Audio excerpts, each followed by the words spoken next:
Hello students. मैं हूं कृष्णकांत, प्राध्यापक भूगोल, राजकीय उच्च माध्यमिक विद्यालय भारजा। और आज हम चैप्टर फर्स्ट स्टार्ट करेंगे, जिसका नाम है जनसंख्या वितरण, घनत्व, वृद्धि और संगठन। ये हमारा 12th क्लास का फर्स्ट चैप्टर है। तो आइए हम डायरेक्ट स्टार्ट करते हैं फर्स्ट चैप्टर।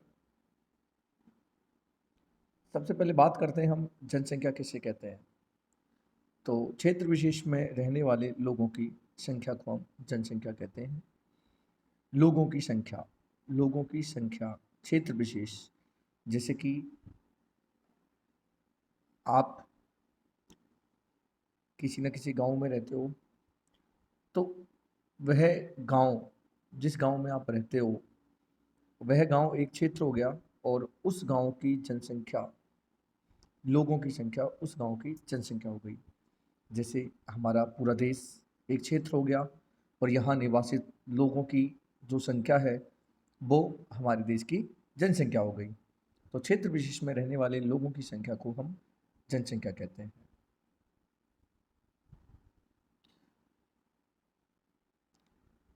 बात करें जनसंख्या से संबंधित कुछ फैक्ट, कुछ तथ्यों की, तो 2011 की जनगणना के अनुसार भारत की जनसंख्या 121 करोड़ है, या ये भी कह सकते हैं कि 1210 मिलियन है।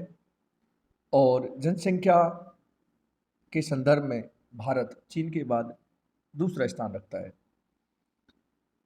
जनसंख्या की दृष्टि से सबसे बड़ा देश चीन है, दूसरा भारत है।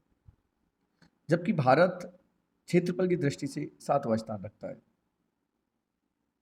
और जनसंख्या में दूसरा स्थान रखता है। जो जनसंख्या से संबंधित जनगणना जो होती है वो प्रत्येक 10 साल में की जाती है। पहली जनगणना जो आयोजित हुई थी, पहली जनगणना जो की गई थी वो 1872 ईस्वी में की गई थी। जबकि पहली संपूर्ण जनगणना जो की गई थी वो 1881 ईस्वी में की गई थी। संपूर्ण जनगणना और पहली जनगणना, उसके बाद प्रत्येक 10 साल में जनगणना की जाती है। लेकिन वर्तमान में 2021 में कोरोना आ जाने के कारण 2021 की जनगणना अभी पूरी नहीं की जा सकी है। फिर हम आगे चलते हैं। देखिए, आपके सामने भारत का नक्शा है और क्षेत्रफल की दृष्टि से बात करें कि भारत का सबसे बड़ा राज्य कौन सा है, तो क्षेत्रफल की दृष्टि से सबसे बड़ा राज्य राजस्थान है। क्षेत्रफल की दृष्टि से सबसे छोटा जो राज्य है वो गोवा है। ये राजस्थान हो गया और ये गोवा हो गया क्षेत्रफल की दृष्टि से। वहीं अगर देखें जनसंख्या की दृष्टि से लखनऊ सर्वाधिक बड़ा है और सिक्किम, इस जगह पर, ये सिक्किम राज्य है, यहाँ पर सिक्किम सबसे छोटा जनसंख्या की दृष्टि से राज्य है। आगे बात करें, देखिए लिखा हुआ है स्पष्ट, क्षेत्रफल की दृष्टि से सबसे बड़ा राज्य राजस्थान और सबसे छोटा राज्य गोवा है। जबकि जनसंख्या की दृष्टि से सबसे बड़ा राज्य उत्तर प्रदेश और सबसे छोटा राज्य सिक्किम है। क्षेत्रफल में भारत का स्थान 7वां है और भारत से पहले जो भी देश आते हैं वो ये हैं: रूस, कनाडा, चीन, America, Brazil, Australia and Bharat. एक ट्रिक मैं आपको बता देता हूँ ताकि आपको ये कंट्रीज याद रहें।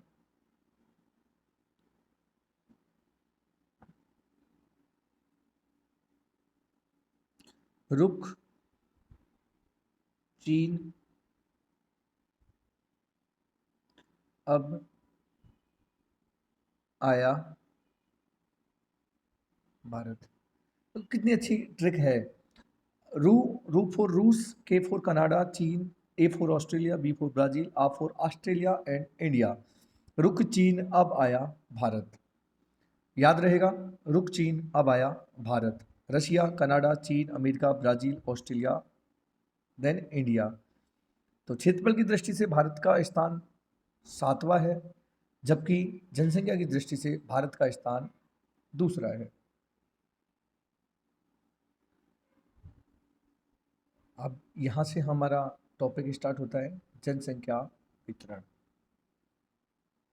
जनसंख्या वितरण का अर्थ होता है कि किसी क्षेत्र में जनसंख्या किस प्रकार की है किस क्षेत्र में जनसंख्या अधिक है और किस क्षेत्र में जनसंख्या कम है। क्षेत्र में जनसंख्या अधिक होने के क्या कारण हो सकते हैं और कम होने का कारण क्या हो सकता है। तो आइए हम स्टार्ट करते हैं जनसंख्या वितरण। तो जनसंख्या वितरण को प्रभावित करने वाले कुछ कारक हैं और कुछ राज्यों में जनसंख्या जो ज़्यादा पाई जाती है, किन्हीं राज्यों में कम पाई जाती है। तो यहाँ पर आपके सामने एक फैक्ट है कि सर्वाधिक जनसंख्या वाले जो राज्य हैं, सर्वाधिक जनसंख्या देखिए यहाँ पर उत्तर प्रदेश, बिहार, पश्चिम बंगाल, मध्य प्रदेश, तमिलनाडु, राजस्थान, कर्नाटक, गुजरात, इन राज्यों की जो जनसंख्या है वो पूरे भारत की 76% जनसंख्या है। देखिए केवल ये 8 से 9 राज्य हैं जहाँ पर जनसंख्या भारत की अधिकांश रहती है, जबकि बची हुई शेष जनसंख्या जो 24% जनसंख्या है वो भारत के शेष राज्यों में निवास करती है। तो आखिर क्या कारण है कि भारत की जनसंख्या कुछ राज्यों में अधिक है और कुछ राज्यों में कम। इसके पीछे कौन कौन से कारक हैं, उन कारकों के बारे में हम एक एक करके डिटेल से जान लेते हैं। जैसे कि जनसंख्या वितरण को प्रभावित करने वाले कारकों में सबसे पहले आता है भौगोलिक कारक। भौगोलिक कारकों में भी हम भौगोलिक कारकों को भी थोड़ा सा बांट देते हैं ताकि इजी रह जाता है, थोड़ा सा हम आसान करने की कोशिश करेंगे। और याद रहे ये जनसंख्या वितरण को प्रभावित करने वाले जो भौगोलिक कारक हैं या भौतिक कारक हैं, इन्हें आप याद कर लीजिए। और मैं तो ये कहूँगा याद कर भी लीजिए, समझ लीजिए। अगर याद ना हो, समझा ना जाए तो रट लीजिए। ये बहुत ज़्यादा इम्पोर्टेंट है कि वे कौन से कारण हैं जो जनसंख्या वितरण को प्रभावित करते हैं। या उत्तर प्रदेश में जनसंख्या अधिक जबकि राजस्थान में जनसंख्या कम पाई जाती है, कारण बताओ। तो उनमें भी यही कारण जो कारक हैं वही लिखने हैं। बस क्वेश्चन का एक फ्रेम बदल जाएगा, क्वेश्चन बदल जाएगा, आंसर यही रहने वाला है। मान लो कि मैं दूसरा क्वेश्चन बनाता हूँ, अलग से क्वेश्चन बनाता हूँ कि भारत के उत्तर प्रदेश, महाराष्ट्र, बिहार, तमिलनाडु, राजस्थान, इन राज्यों में अधिकांश जनसंख्या पाई जाती है, जबकि जम्मू एंड कश्मीर, अरुणाचल प्रदेश, मिजोरम, मणिपुर, उत्तराखंड, इन राज्यों में जनसंख्या कम पाई जाती है। भौगोलिक कारकों की विवेचना कीजिए। तो यहाँ पर भी हमें भौगोलिक कारकों में इन्हीं का वर्णन करना है जिनको हम पढ़ रहे हैं। तो देखिए सबसे पहले उच्चावच या भू आकृति। जनसंख्या जो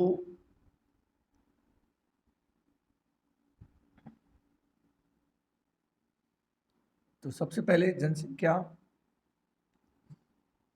वितरण को प्रभावित करने वाले भौगोलिक कारकों में हम देखते हैं उच्चावच। उच्चावच या हम ये भी कह सकते हैं कि धरातल, कि धरातल की प्रकृति कैसी है। यदि जनसंख्या सबसे ज़्यादा जो निवास करती है वो मैदानी क्षेत्रों में करती है और पहाड़ी क्षेत्रों में जनसंख्या कम निवास करती है। इसके पीछे कारण, क्योंकि पहाड़ी क्षेत्रों में कृषि कार्यों में कठिनाई होती है, परिवहन में बाधा आती है, इसके अलावा आवागमन भी आसान नहीं होता। जबकि अगर हम मैदान की बात करें तो मैदान में कृषि कार्य आसानी से हो सकता है, कृषि योग्य भूमि भी मिल सकती है और परिवहन में किसी भी प्रकार की असुविधा हमें नहीं होती है। इसीलिए उच्चावच जनसंख्या वितरण को प्रभावित करता है और मैदानी क्षेत्रों में जनसंख्या अधिक पाई जाती है। इसके अलावा अब हम देखते हैं दूसरा कारक, जल प्राप्ति या जल उपलब्धता। तो आप सभी को पता है कि मानव जीवन के लिए जल एक आधार है और मानव जल के बिना जीवित नहीं रह सकता। हाँ, तो लोग वहाँ रहना पसंद करेंगे जहाँ पर उन्हें जल की सुविधा हो और जल भी मीठा जल होना चाहिए। तो जैसे कि प्राचीन समय में नदी घाटियों के समीप लोग रहते थे, क्योंकि नदियों में हमेशा ताज़ा जल बहता है, मीठा जल बहता है और वहाँ पर जनसंख्या ज़्यादा रहती है। तो जल उपलब्धता, जहाँ पर मीठे जल की उपलब्धता होगी वहाँ जनसंख्या अधिक होगी, और जहाँ मीठा जल नहीं होगा वहाँ पर जनसंख्या नहीं रहेगी। नेक्स्ट, जलवायु। तो मानव बसाव को नियंत्रण करने के लिए जलवायु सबसे महत्वपूर्ण कारक है। सबसे महत्वपूर्ण कारक जलवायु। अब जहाँ जिन क्षेत्रों में अत्यधिक ठंड पड़ती है, अत्यधिक तापमान होता है, वहाँ पर मानव निवास नहीं करता है, अर्थात प्रतिकूल जलवायु में मानव निवास नहीं करता है। जबकि जिन क्षेत्रों की जलवायु अनुकूल है वहाँ पर मानव सर्वाधिक निवास करता है। जैसे बात करें ध्रुवीय क्षेत्रों में प्रतिकूल जलवायु है, वहाँ मानव निवास नहीं करेगा। जबकि समुद्री तटीय क्षेत्रों में वहाँ की जो जलवायु है वो अनुकूल होती है, वहाँ पर सर्वाधिक जनसंख्या निवास करती है। देन आता है अगला, उपजाऊ भूमि। तो कृषि कार्य करने के लिए उपजाऊ भूमि का होना भी आवश्यक है। यदि उपजाऊ भूमि नहीं होगी तो कृषि कार्य नहीं होगा, और कृषि कार्य नहीं होगा तो मानव को आर्थिक भरण पोषण के लिए कठिनाइयों का सामना करना पड़ेगा। इसलिए मानव संभवतः उन्हीं क्षेत्रों में रहना पसंद करता है जहाँ की भूमि उपजाऊ है।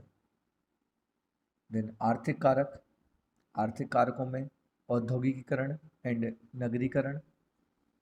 तो औद्योगिकीकरण, मानव हमेशा ऐसे क्षेत्रों में निवास करता है जहाँ पर उसे रोजगार मिल सके। तो ऐसे क्षेत्रों पर जहाँ पर उद्योगों की संख्या ज़्यादा है, या वहाँ पर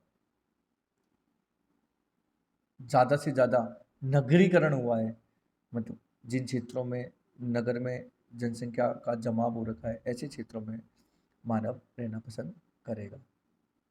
फिर सामाजिक कारण।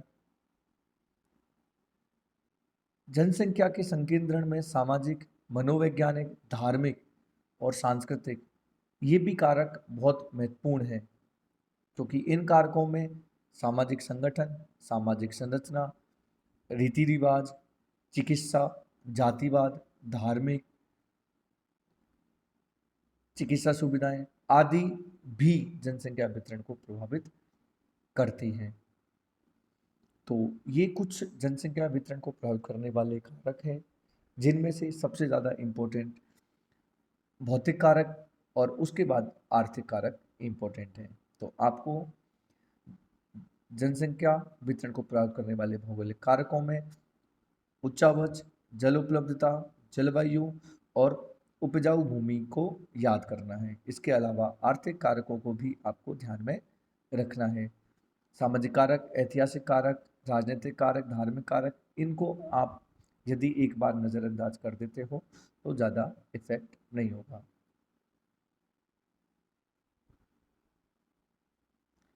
और आज की क्लास के हमने कुछ महत्वपूर्ण क्वेश्चन मैंने तैयार किए हैं, जिनमें से आपको ये क्वेश्चन बताने हैं, जिनका जवाब आपको कमेंट बॉक्स में देना है कि भारत में सर्वाधिक जनसंख्या वाला राज्य कौन सा है। भारत में पहली संपूर्ण जनगणना किस वर्ष संपन्न हुई। देखिए यहाँ पर संपूर्ण जनगणना पूछा है। पहली जनगणना और संपूर्ण जनगणना दोनों के जो वर्ष हैं वो अलग अलग हैं। आपको यहाँ पर संपूर्ण जनगणना का वर्ष लिखना है। क्वेश्चन नंबर 3, 2011 के अनुसार भारत की जनसंख्या मिलियन थी। और ये आपको 3 क्वेश्चनों का जवाब यहाँ पर देना है।